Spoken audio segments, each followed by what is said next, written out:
উপস্থিত ছবি এ পর্যায়ে আপনাদের সামনে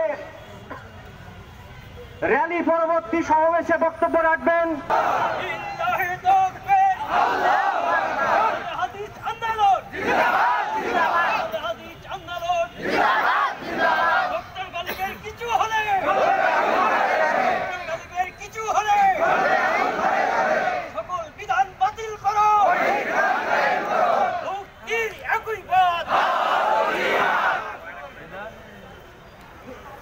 अस्सलामु अलैकुम व रहमतुल्लाहि व बरकातुहू नहमदुहु व नसल्ली अला रसूलिहिल करीम अम्मा बाद फऊज़ु बिल्लाहि मिनश शैतानिर रजीम बिस्मिल्लाहिर रहमानिर रहीम मुहम्मदुर रसूलुल्लाह वल्लज़ीना मअहु अशिद्दाउ अलल कुफ्फार रुहमाउ बैनहुम इला आखिर आया।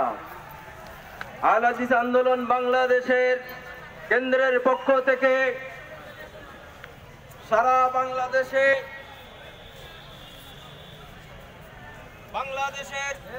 সহ আন্তর্জাতিক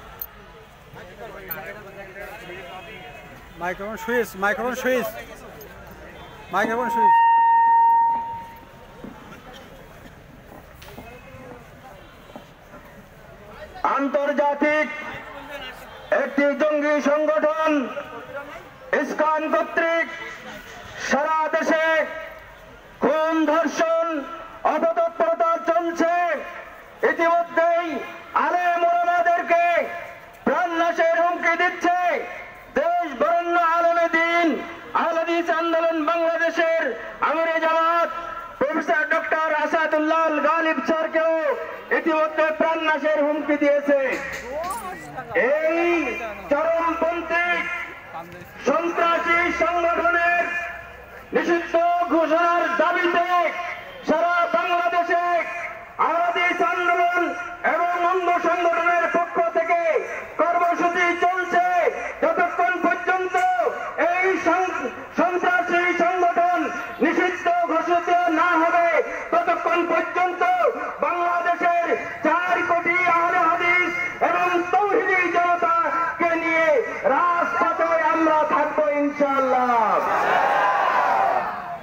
সংগ্রামী তৌহিদি জনতা, মিডিয়ার ভাইয়েরা, প্রশাসনের ব্যক্তিবর্গ সকলকে আমরা আল হাদিস আন্দোলনের পক্ষ থেকে উদাত্ত কণ্ঠে জানাতে চাই, আপনারা ইতিমধ্যে অবগত হয়েছেন এই সন্ত্রাসী ইসকন সংগঠনের কার্যক্রম সম্পর্কে।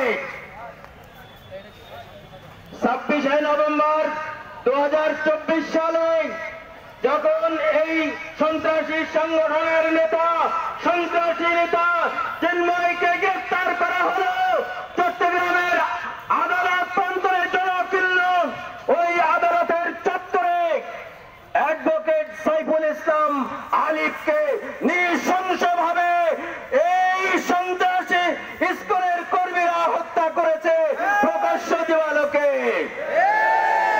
জাতি স্তম্ভিত, কিভাবে দিবালোকে একজন আইনজীবীকে কোর্টের চত্বরে এভাবে মানুষ হত্যা করতে পারে। এরা যদি সন্ত্রাসী সংগঠন না হয়, এরা যদি জঙ্গি সংগঠন না হয়, তাহলে পৃথিবীতে আর জঙ্গি সংগঠন খুঁজে পাওয়া যাবে না। প্রিয় ভাইরা আমার, আইনজীবীদেরকে হত্যা করা হয়েছে। বাংলাদেশের সমস্ত আইনজীবীদেরকে বলতে চাই, আপনারা যদি ময়দানে নেমে না আসেন, এদের বিচারের দাবি যদি সরকারের কাছে না করেন, এই ইসকনকে যদি আপনারা নিষিদ্ধ করতে না পারেন, তাহলে আপনারাও কিন্তু এদের কাছে নিরাপদ নন।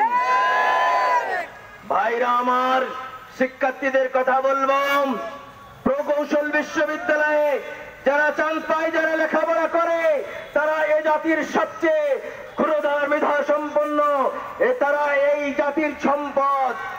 ওই প্রকৌশল বিশ্ববিদ্যালয়ের ক্ষুরধার মেধা সম্পন্ন ছাত্রীকে এই ইসকন কর্তৃক কিভাবে ধর্ষণ করা হয়েছে সেটা মিডিয়াতে